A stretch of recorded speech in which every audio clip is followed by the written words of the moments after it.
Komando Daerah Militer Jayakarta atau Kodam Jaya membenarkan bahwa selebgram Rachel V-nya kabur dari kewajiban karantina setelah pulang dari New York, Amerika Serikat. Rachel bisa kabur dari kewajiban karantina karena dibantu oleh anggota TNI yang bertugas di Bandara Soekarno-Hatta.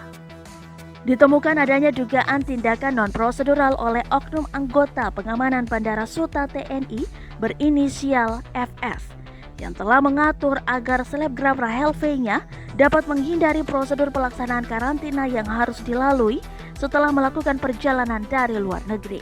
Kata Kepala Penerangan Kodam Jaya Kolonel Artileri Pertahanan Udara Heruwin BS dalam keterangan tertulis Rabu 13 Oktober 2021 dilansir dari Kompas.com.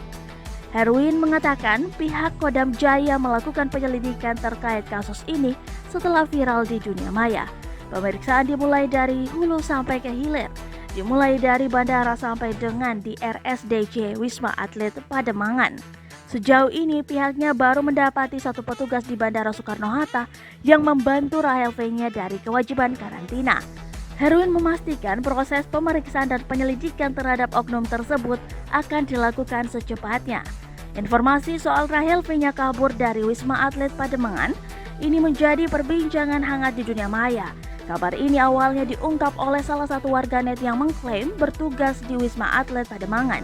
Dalam informasi itu, Rachel V-nya bersama kekasihnya disebut kabur dari Wisma Atlet setelah 3 hari menjalani karantina.